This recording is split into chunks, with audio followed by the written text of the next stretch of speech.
والعصر إن الإنسان لفي خسر সময়ের শপথ আসরের শপথ সমস্ত মানুষ ক্ষতিগ্রস্ত ইল্লাল্লাযীনা আমানু ওয়া আমিলুস সালিহাত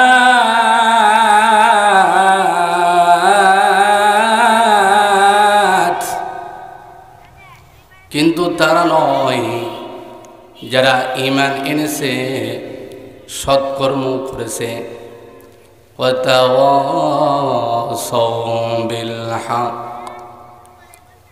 পরস্পর হকের আদেশ দিয়েছে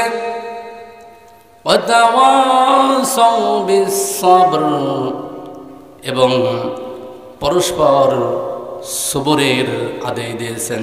সুবহানাল্লাহ। রাসূলুল্লাহ সাল্লাল্লাহু আলাইহি সাল্লাম বলেন, إذا سرتك حسناتك وساءتك سيئاتك فأنت مؤمن তোমার ভালো কাজ যদি তোমাকে আনন্দিত করে, মন্দ কাজ যদি তোমাকে দুঃখিত করে, তুমি বুঝবে তুমি ঈমানদার। জবান খুলে বলুন সুবহানাল্লাহ। কারণ যখন আপনি গুনাহ করবেন, আল্লাহ তাআলার নাফরমানি করবেন, জিনা ব্যভিচার করবেন, মদ পান করবেন, জুয়া খেলবেন, আল্লাহ তাআলা যেগুলো নিষেধ করেছেন সেগুলো আপনি করবেন, ঈমান এত দামি জিনিস, এত সম্মানের জিনিস, ঈমান আপনার মধ্যে থাকবে না, থাকবে না। ঈমানটা আপনার থেকে ছিনিয়ে নেওয়া হবে যখন আপনি আল্লাহ তাআলার নাফরমানি থেকে বিরত থাকবেন। এরপরে আবার আপনার মধ্যে ঈমানকে প্রবেশ করানো হবে। সুবহানাল্লাহ। তাহলে ঈমান বহুত বড় দামি জিনিস। আমরা তো সবাই দাবি করতেছি আমরা ঈমানদার, আমরা মুসলমান, কিন্তু আমাদের কাজে তো আমরা ঈমানদার হইতে পারি নাই। আমাদের কার্যকলাপে মুসলমান কিন্তু আমরা হইতে পারি নাই। আনুগত্যের চরম শিখরে যে একজন মানুষ মুসলমান হইতে পারে, সুবহানাল্লাহ ওয়া বিহামদি, যেমন নাকি ইব্রাহিম আলাইহিস সালাতু ওয়াস সালাম হয়েছিলেন। আসসালামু আলাইকুম ওয়া রাহমাতুল্লাহি ওয়া বারাকাতুহু। ওয়া আলাইকুম আসসালাম। বিসমিল্লাহির রাহমানির রাহিম। ওয়াল আসরি ইন্নাল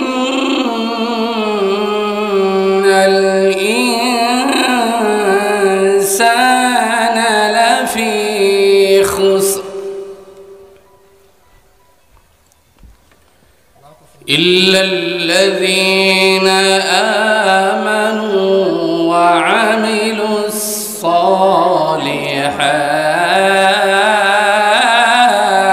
সালিহাত ইল্লাল্লাযীনা আমানু ওয়া আমিলুস সালিহাতি ওয়া তাওয়াসাউ বিল হক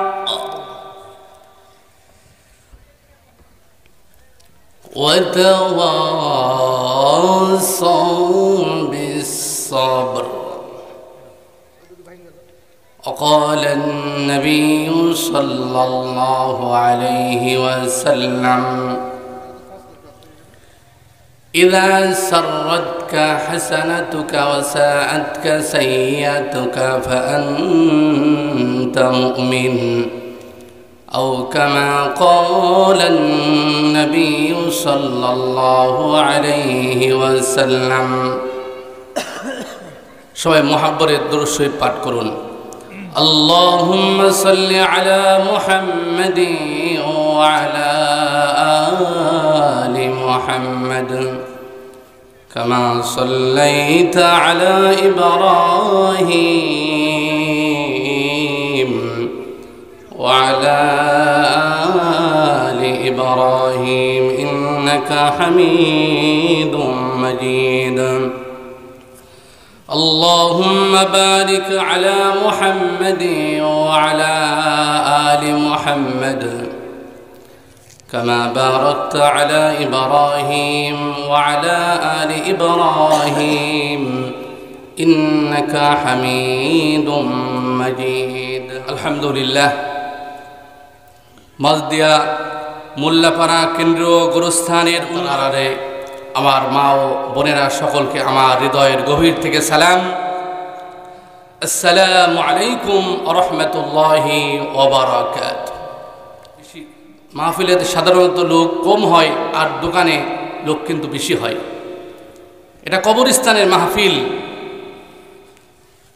আমরা কবর জিয়ারত করার নিয়তে হলেও এলাকার সকল মানুষকে আমি আহ্বান করছি, সকলকে আমি আল্লাহ এবং আল্লাহ রসুলের দোহাই দিয়ে বলতেছি, আপনারা আর কাল বিলম্ব না করে অতি শীঘ্রই মালদিয়া মোল্লাপাড়া কেন্দ্রীয় গোরস্থানের এই মাহফিলে আমরা সবাই চলে আসি। আল্লাহ পাক আমাদের সকলকে তৌফিক দান করেন, আমিন। কারণ হইতে পারে এই মাহফিল আমাদের জীবনের শেষ মাহফিল হয়ে যাইতে পারে, ঠিক কিনা বলেন? কারণ কবরে আমাদের সকলকে চলে আসতে হবে। কবরবাসী বলতে থাকে, কাপড় টেনে রাস্তা দিয়ে কে যাও পথি খেটে, কাপড় টেনে রাস্তা দিয়ে কে যাও পথি খেটে, সূরা ফাতিহা সূরা ফাতিহা আলহামদু দরুদ শোনাও মোদের হে রফিক, শোনাও মোদের হে রফিক। দুনিয়ার অসহায় বড় অসহায় নাই মুসলমান ভাইরা আমার, সম্মানিত দিন দরদি ভাইরা, পদ্মার অন্তরালে আমার মা ও বোনেরা, দুনিয়ার ফকির বড় ফকির নয়, দুনিয়ার মিসকিন বড় মিসকিন নয়। দুনিয়াতে আপনি বিপদে পড়লে আপনাকে সাহায্য করার মানুষ রয়েছে। আমাকে আপনি বলে দেন, কবরের জিন্দেগিতে যদি আপনি ধরা পড়ে যান, কবরের জিন্দেগিতে যদি আপনি বিপদে পড়ে যান, আল্লাহ ছাড়া আমাকে আর আপনাকে কে সাহায্য করবে? কেউ বাঁচাইতে পারবে না আল্লাহ ছাড়া। কাল বিলম্ব না করে কবরস্থানের মাহফিল, আমাদের আত্মীয় স্বজন শুয়ে আছেন, সবাই তো আমাদের দিকে চেয়ে আছেন, কখন আত্মীয় স্বজন এসে কবর জিয়ারত করবে, দোয়া করবে, আল্লাহ তাআলা আমাদের কবরের আযাবগুলো মাফ করে দেবেন। সবাই জোরে জোরে বলুন আমিন। মুনকার নাকির আসিয়া সুয়াল করবেন বসাইয়া,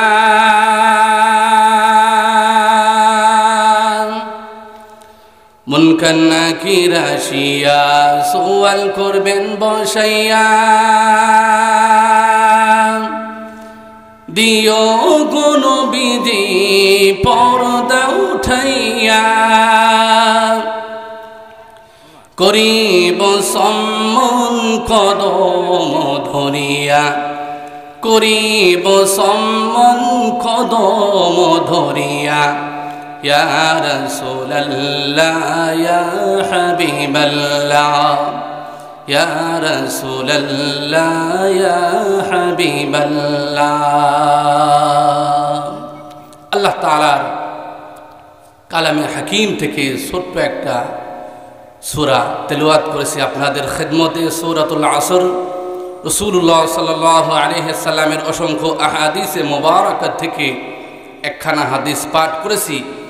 সময়ের সংক্ষিপ্ত পরিসরে তেলাওয়াতকৃত সূরা, পঠিত হাদিস অনুযায়ী সামান্য আলোচনা করার চেষ্টা করব। আমা তৌফিকি ইল্লা বিল্লাহ।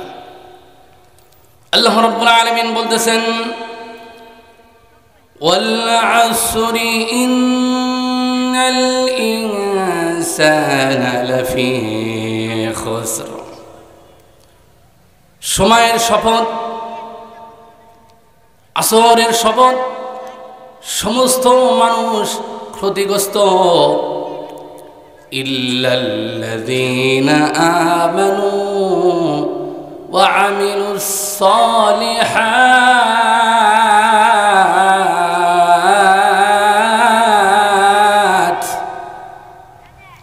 কিন্তু তারা নয় যারা ঈমান এনেছে, সৎকর্ম করেছে, ওয়া তাওয়াসাউ বিল হক, পরস্পর হকের আদেশ দিয়েছে, ওয়া তাওয়াসাউ বিস সবর, এবং পরস্পর সবরের আদেশ দিয়েছেন। সুবহানাল্লাহ। রাসূলুল্লাহ সাল্লাল্লাহু আলাইহি সাল্লাম বলেন, إذا سرتك حسناتك وساءتك سيئتك فأنت مؤمن। তোমার ভালো কাজ যদি তোমাকে আনন্দিত করে, মন্দ কাজ যদি তোমাকে দুঃখিত করে, তুমি বুঝবে তুমি ঈমানদার। জবান খুলে বলুন সুবহানাল্লাহ। কারণ যখন আপনি গুনাহ করবেন, আল্লাহ তাআলার নাফরমানি করবেন, জিনা ব্যভিচার করবেন, মদ পান করবেন, জুয়া খেলবেন, আল্লাহ তাআলা যেগুলো নিষেধ করেছেন সেগুলো আপনি করবেন। ঈমান এত দামি জিনিস, এত সম্মানের জিনিস, ঈমান আপনার মধ্যে থাকবে না, থাকবে না। ঈমানটা আপনার থেকে ছিনিয়ে নেওয়া হবে যখন আপনি আল্লাহ তাআলার নাফরমানি থেকে বিরত থাকবেন। এরপরে আবার আপনার মধ্যে ঈমানকে প্রবেশ করানো হবে। সুবহানাল্লাহ। তাহলে ঈমান বহুত বড় দামি জিনিস। আমরা তো সবাই দাবি করতেছি আমরা ঈমানদার, আমরা মুসলমান, কিন্তু আমাদের কাজে তো আমরা ঈমানদার হইতে পারি নাই। আমাদের কার্যকলাপে মুসলমান কিন্তু আমরা হইতে পারি নাই। আনুগত্যের চরম শিখরে যে একজন মানুষ মুসলমান হইতে পারে, সুবহানাল্লাহ ওয়া বিহামদি, যেমন নাকি ইব্রাহিম আলাইহিস সালাতু ওয়াস সালাম হয়েছিলেন। আল্লাহ তাআলা ইব্রাহিম আলাইহিস সালাতু ওয়াস সালামকে বললেন, ইয ক্বালা লাহু রাব্বুহু আসলিম قال أسلمت لرب العالمين। জোরে জোরে বলুন সুবহানাল্লাহ। আল্লাহ তাআলা ইব্রাহিম আলাইহিস সালামকে বললেন, আপনি আজ্ঞাবহ হয়ে যান, আপনি সিলিন্ডার করেন আমার জন্য সব কিছু। ইব্রাহিম আলাইহিস সালাম কাল বিলম্ব না করে বললেন, ক্বাল আসলামতু লিরাব্বিল আলামিন, আমি বিশ্বজগতের প্রতিপালকের জন্য আজ্ঞাবহ হয়ে গেলাম। সুবহানাল্লাহ। আমরা তো ভালো কাজের আদেশ করলে সময় নেই। আমার এই কাজটা হওয়ার পরে আমি নামাজ আদায় করব, এই কাজটা হওয়ার পরে আমি হজ করব। আমরা কিন্তু একটা সময় নিয়ে নিই। ইব্রাহিম আলাইহিস সালাম আমাদের পিতা, জাতির পিতা ইব্রাহিম আলাইহিস সালাম, আল্লাহ বলেন, মিল্লাতা আবিকুম ইব্রাহিম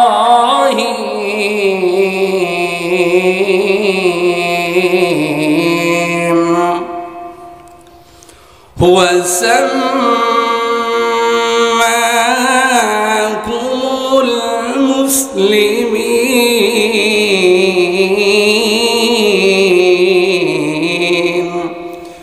সুবহানাল্লাহ।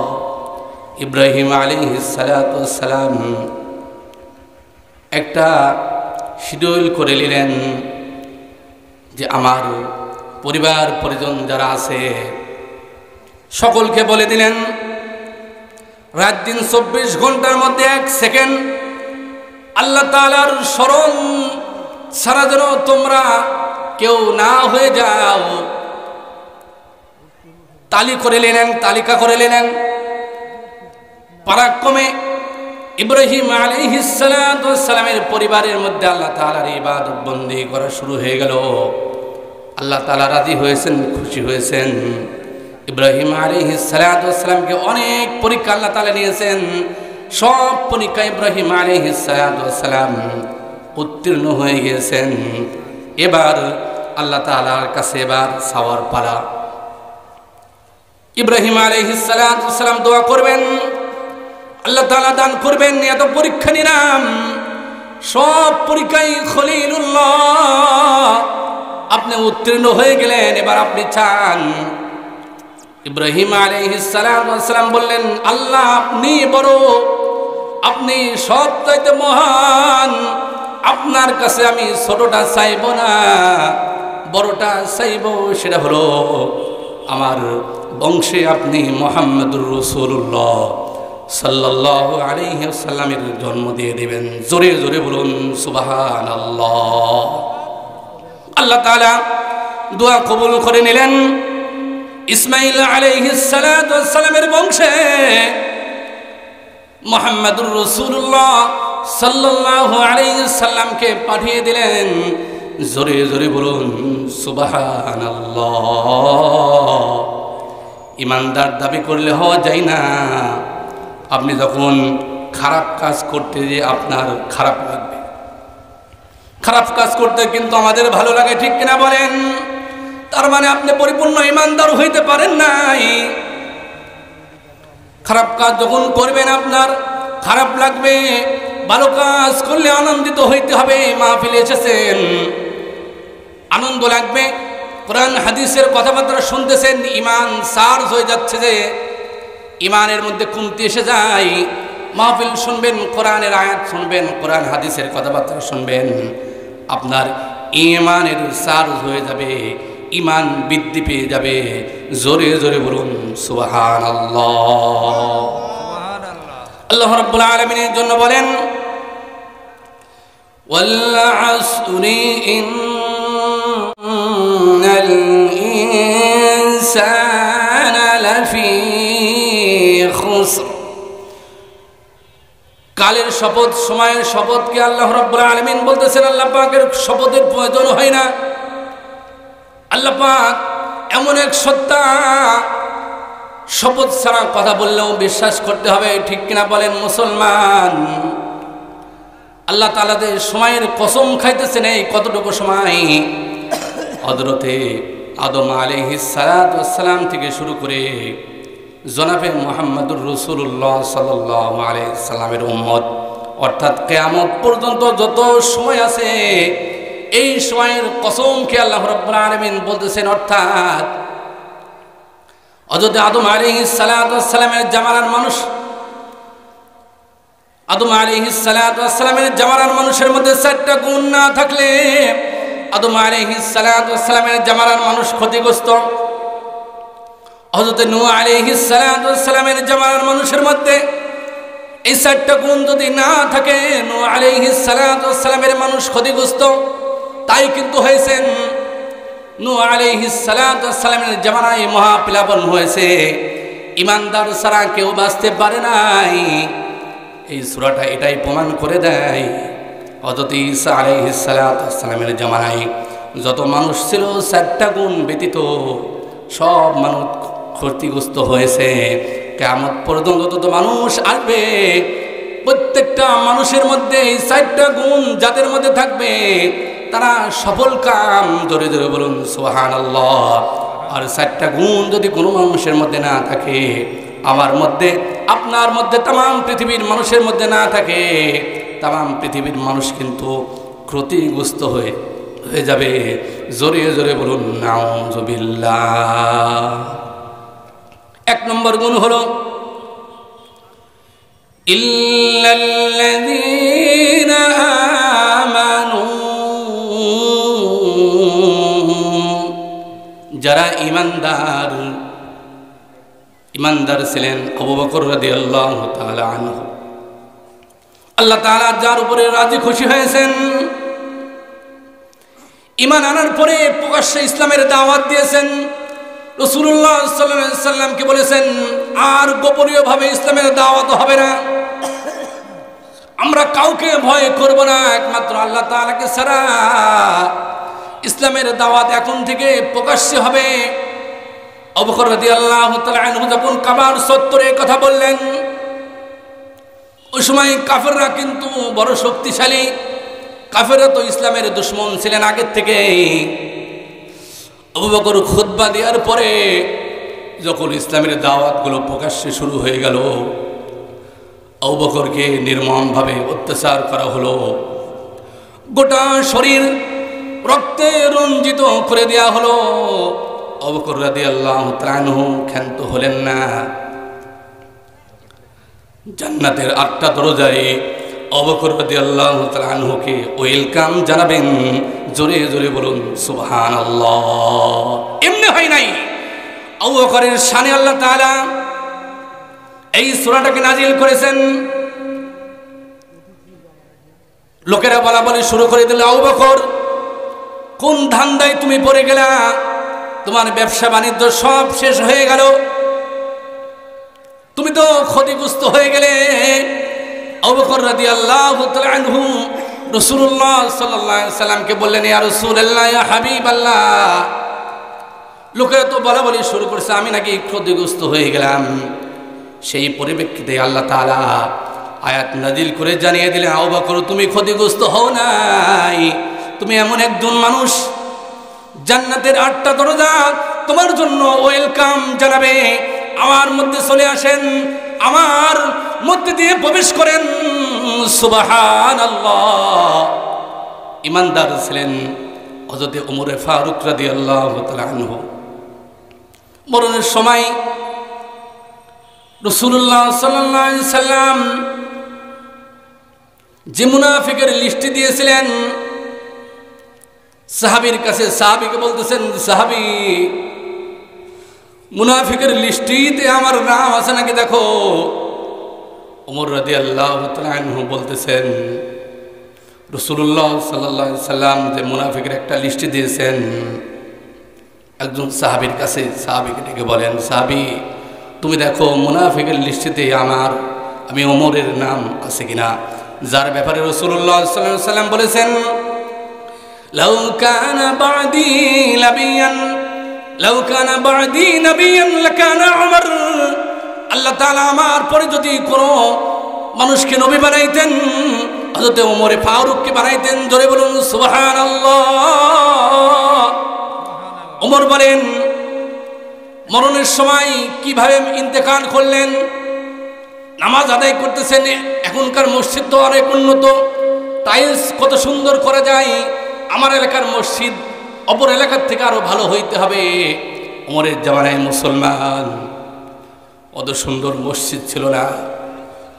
ফজরের নামাজ অবস্থায় ওমরে ফারুক রাদিয়াল্লাহু তাআলা আনহু আবু লুলু নামে ইহুদি এরকমভাবে বল্লম মেরেছিলেন। নাউযুবিল্লাহ। ক্ষত হয়ে গিয়েছিল, শরীর থেকে রক্ত প্রবাহিত হয়। ওমরে ফারুক রাদিয়াল্লাহু তাআলা আনহু বলেন, যখন নামাজের সময় হয় তখন আমাকে জানিয়ে দাও, আমি নামাজ আদায় করব। কারণ রাসূল বলেছেন, যার মধ্যে নামাজ নাই তার মধ্যে দিন নাই। আমি নামাজ আদায় করা ছাড়া কিন্তু আমি বিরত থাকতে পারবো না।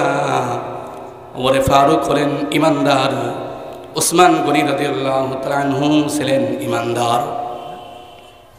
তারপরে আলী রাদিয়াল্লাহু তাআলা আনহু ছিলেন ইমানদার। তাদের মতো ইমানদার আমাদেরকে হইতে হবে, তাহলেই তো আমরা সফল কাম হইতে পারবো। আল্লাহ তাআলা জানিয়ে দিলেন সূরাতুল আসরের মধ্যে 4টা গুণ থাকতে হবে, তাহলে ওই মানুষ ক্ষতিগ্রস্ত হইবে না। 1 নম্বর গুণ হলো ইমানদার হইতে হবে। ওয়ামিলুস সালিহাত। শুধু ইমানদার হইলে হবে না, সৎ কর্ম করতে হবে, ভালো কাজ করতে হবে, নামাজ আদায় করতে হবে, কোরআনুল কারীম তেলাওয়াত করতে হবে।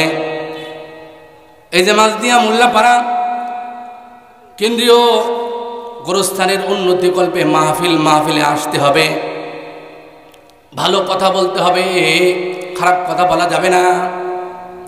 মানুষের সাথে ভালো আচরণ করতে হবে, খারাপ আচরণ করা যাবে না।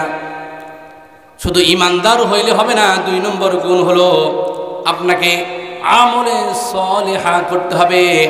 আপনি 1 নম্বরে ইমানদার, 2 নম্বর হলো আপনি কি আমলদার। সুবহানাল্লাহ।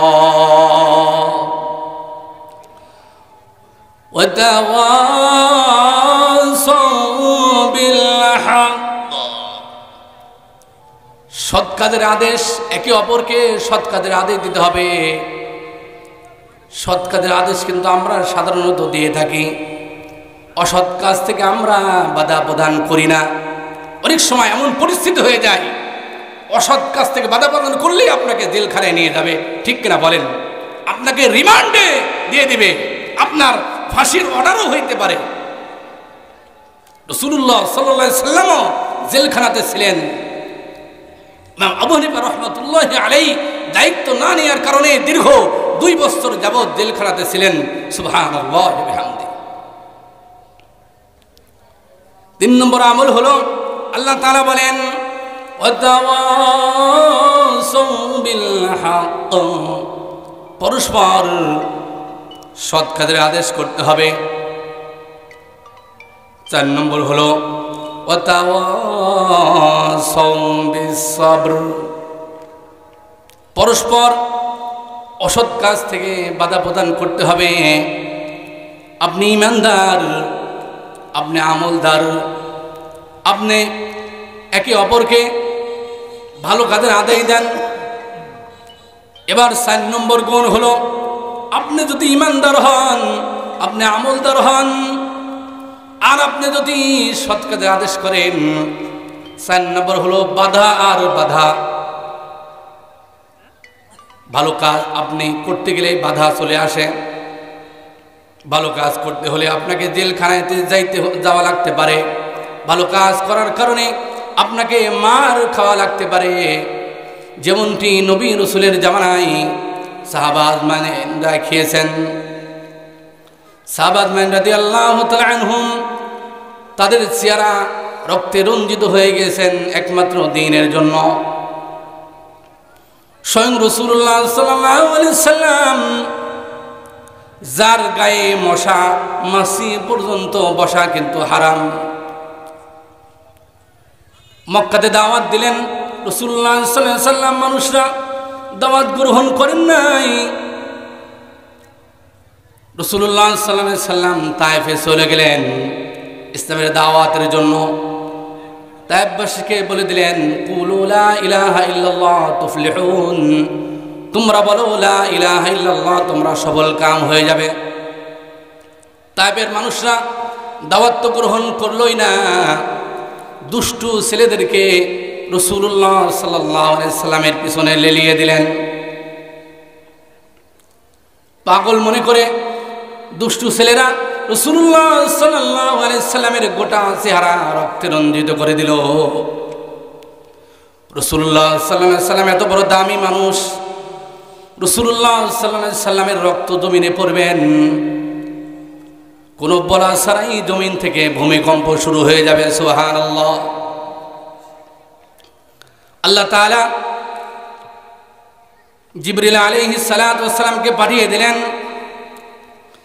যায়েদ রাদিয়াল্লাহু তাআলা আনহু একটা কাপড় দিয়ে বারবার আমার নবীর রক্ত মুছতেছেন। নবীর রক্ত যদি জমিনে পড়ে যায়, এই জমিনে কিন্তু ভূমিকম্প শুরু হয়ে যাবে। আল্লাহ তাআলা জিবরিল আলাইহিস সালাতু ওয়াস সালামকে পাঠিয়ে দিলেন, আপনি চলে যান, আমার বন্ধুর রক্ত যদি তায়েফের জমিনে পড়ে যায়, তায়েফের জমিন কিন্তু আর ভালো থাকবে না, ভূমিকম্প শুরু হয়ে যাবে। হযরত জিবরাইল আলাইহিস সালাতু ওয়াস সালাম সেরকম ভাবে রাসূলুল্লাহ সাল্লাল্লাহু আলাইহি সাল্লামের রক্ত কিন্তু জমিনে পড়তে দেন নাই। ওদের ময়দানে যে রাসূলকে সৃষ্টি না করলে तमाम দুনিয়া সৃষ্টি করা হতো না, আসমান জমিন কোনো কিছুই সৃষ্টি করা হতো না। ওদের ময়দানে 2টা দান্দান রাসূলুল্লাহ সাল্লাল্লাহু আলাইহি সাল্লামের শহীদ হয়ে গেছেন। তার মানে আল্লাহ তাআলা বুঝাইতে চান, রাসূল আপনি কষ্ট করেন, দান্দান মোবারক শহীদ হয়ে যাক, তাও সারা পৃথিবীর মধ্যে আমার দিন প্রসার হয়ে যাক। জোরে জোরে বলুন সুবহানাল্লাহ। Islam is the complete code of life. ইসলাম হলো পরিপূর্ণ জীবন বিধানের নাম। এই ইসলামের জন্য আমরা কি করেছি বলেন? মশামাছি পর্যন্ত ইসলামের খেদমত করেছেন। মশা বললেন, আল্লাহ তোমার দিনের খেদমত করতে পারি না গো মাওলা, দিনের খেদমত করার সুযোগ দিয়ে দাও। আল্লাহ তাআলা মশার দোয়াকে কবুল করে নিলেন। নমরুদ তো আল্লাহ তাআলার নাফরমানি করেছে, নিজেকে খোদা মনে করেছে। আল্লাহ তাআলা নমরুদকে শায়েস্তা করার জন্য আফ্রিকার জঙ্গলের বাঘের প্রয়োজন হয় নাই, একটা মশাই যথেষ্ট হয়ে গেছে। জোরে বলুন সুবহানাল্লাহ। মশা প্রসেসিং খুঁজে নাক দিয়ে ঢুকে এরকম ভাবে মাথায় কামড়ানো শুরু করেছে। নমরুদের কাছে অটোমেটিকভাবে শুরু হয়ে গেল, আমার মাথাতে আঘাত করো, জুতা দিয়ে হোক আর যেভাবে হোক তোমার আমার মাথাতে আঘাত করো। এরকমভাবে লোক রাখছেন এই আঘাত করার জন্য। দিন রাত 24 ঘন্টা এরকমভাবে জুতার বাড়ি খেয়ে অপমান অবস্থ করে নমরুদ দুনিয়ার থেকে বিদায় নিয়েছেন। সুবহানাল্লাহ বিহামদিহি। ইসলামের বিরুদ্ধে যাওয়া যাবে না। ইসলামের বিরুদ্ধে গেলে নমরুদের যে অবস্থা হয়েছে আপনারও সেই অবস্থা হবে।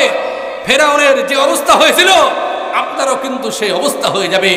ফেরাউনের থেকে আপনি বড় শক্তিশালী নয়, আরো যারা রয়েছে শক্তিশালী মানুষ, এমন অবস্থা গাছকে উপড়ায় ফেলত, এত শক্তি। আদ জাতি, সামুদ জাতি, এদের উম্মতের এত শক্তি ছিল, গাছকে টেনে উপড়ায় ফেলতে পারত। তারা কিন্তু আল্লাহ তাআলা তাদেরকে কি করেছেন? ধ্বংস করে দিয়েছেন। ইমানের উপরে না আসার কারণে, ইসলামের উপরে না আসার কারণে আল্লাহ তাআলা তাদেরকেও ধ্বংস করে দিয়েছেন। আমাদেরকেও কিন্তু ইমান যদি আমাদের না থাকে, এই 4টা গুণ যদি আমাদের মধ্যে না থাকে, আল্লাহ তাআলা বলেন, আল্লাহ তাআলার ওয়াদা, আল্লাহ তাআলার আদেশ যে আমরা ক্ষতিগ্রস্ত হয়ে যাব। আমরা এই কবরে এসে শান্তিতে থাকতে পারবো না। মনে করলাম দুনিয়াতে এত কষ্ট, কবরে গেলে কতই না সুখে থাকতে পারবো না। না, আমল যদি না করে যান, ঈমান না নিয়ে যান। ফাতেমা রাদিয়াল্লাহু তাআলা আনহাকে নবী বলেন, ইয়া ফাতিমাতু আনকিযি নাফসাকি মিনান নার। ফাতেমা, তুমি নিজে জাহান্নাম থেকে বাঁচো। ফাতেমা, তুমি নবীর কারণে জান্নাতে যাইতে পারবে না, আলীর কারণে জান্নাতে যাইতে পারবে না, হাসান হুসাইনের মা তুমি জান্নাতে যাইতে পারবে না, তুমি নিজে জাহান্নাম থেকে বাঁচো। ধরে ধরে বলুন সুবহানাল্লাহ। নবী কেন বললেন? ফাতেমাকে কেন বললেন ইয়া ফাতিমাতু আনকিযি নাফসাকি মিনান নার? ফাতেমা, তুমি নিজে জাহান্নাম থেকে বাঁচো। আল্লাহ তাআলা ঈমানদারকেও বললেন, ইয়া আইয়ুহাল্লাযীনা আমানু কু আনফুসাকুম ওয়া আহলিকুম নারা। হে ঈমানদাররা, তোমরা নিজে জাহান্নাম থেকে বাঁচো এবং তোমার আহাল পরিবারকে জাহান্নাম থেকে বাঁচানোর চেষ্টা করো। তার মানে আমরা বুঝলাম নিজেকে জাহান্নাম থেকে বাঁচানো হলো ফরজে আইন, অপরকে বাঁচানোর চেষ্টা করা। সুবহানাল্লাহ। আল্লাহ তাআলা আমাদের সকলকে যতটুকু আলোচনা করা হলো তদ অনুযায়ী আমল করার তৌফিক দান করেন। আমিন। ওয়া আখির দাওয়ানা আলহামদুলিল্লাহি রাব্বিল আলামিন। আসসালামু আলাইকুম ওয়া রাহমাতুল্লাহি ওয়া বারাকাতুহু।